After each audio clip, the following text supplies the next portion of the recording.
बदनाम ज़माना degree scandal में मुलविस एग्जैक्ट का पोल पहले अमरीकी अखबार न्यूयॉर्क टाइम्स ने खोला था, फिर बरतानवी नशरियाती इदारे BBC समेत कई आलमी अखबारात में शाया होने वाली खबरों ने भोंचाल खड़ा कर दिया। Chief justice of Pakistan justice Saqib Nisar ने इन खबरों पर अज खुद नोटिस लेकर FIA को तफसीली रिपोर्ट जमा कराने का हुक्म दिया था। तहम FIA की जानिब से जमा कराई गई रिपोर्ट तजादात से भरपूर नजर आई, जिसने शफाफ तहकीकात पर कई सवाल खड़े कर दिए। FIA ने तस्लीम किया था कि एग्जैक्ट के जाली डिग्री स्कैंडल ने आलमी बरादरी में पाकिस्तान को बदनाम किया। पाकिस्तान समेत मुख्तलिफ मुल्कों के 2,15,507 तालिब इल्मों को जाली डिग्रियां और सर्टिफिकेट बेच डाले गए, लेकिन जो रिपोर्ट जमा कराई गई इसमें जानबूझकर या तो शवाहिद को नजरअंदाज किया गया या फिर छुपाया गया। हकायक को तोड़ मरोड़ कर मुल्जिमान को बच निकलने का रास्ता फराहम किया गया। रिपोर्ट में कहा गया कि अमरीकी सिफारतखाने के लीगल अताशी को एक खत में एग्जैक्ट के शेयर होल्डर्स और डायरेक्टर समेत अफसरान की मालूमात मांगी गई थी,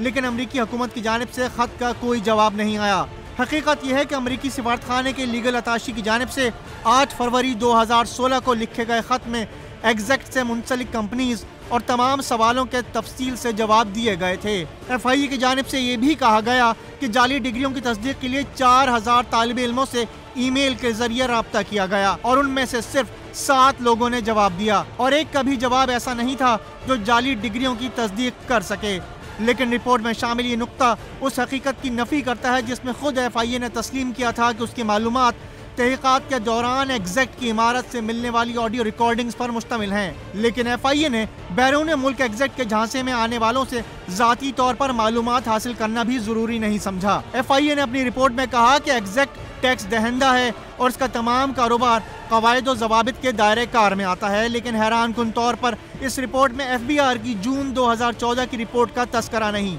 जिसके मुताबिक 2013 में एग्जैक्ट के डायरेक्टर्स की जानिब से जमा कराए गए टैक्स रिटर्न्स नामुकम्मल थे, जिससे इन शुबहात को तक़वियत मिलती है कि एग्जैक्ट की जानिब से जाहिर की जाने वाले आमदनी और डायरेक्टर्स के टैक्स रिटर्न्स मुताबिकत नहीं रखते। FIA की रिपोर्ट में अमेरिका में एग्जैक्ट के खिलाफ चलने वाले मुकदमात का तस्करा भी नहीं किया गया। एक मुकदमे में अमेरिका में एग्जैक्ट के एक मुलाजिम को मनी लॉन्ड्रिंग और जाली डिग्रियां बेचने के जुर्म में सलाखों के पीछे भेजा गया और दूसरा केस नाम नेहाद बेलफोर्ड यूनिवर्सिटी का था जो एग्जैक्ट अमरीकी अदालत में हार गई थी। इन दोनों मुकदमात की तफसील अमरीकी महकमा इंसाफ की वेबसाइट पर भी मौजूद है। FIA अदालत ने एग्जैक्ट के बड़े मनी लॉन्ड्रिंग केस की तफसीलात भी पेश करने में नाकाम रही, जिसमें हवाला और दूसरे गैर कानूनी जराए से पैसा पाकिस्तान से बाहर और बाहर से पाकिस्तान मुंतकिल करने की तफसीलात शामिल थीं, जिनके मुताबिक हवाला और दूसरे गैर कानूनी जराए से पैसा पाकिस्तान से बाहर और बाहर से पाकिस्तान मुंतकिल किया गया था।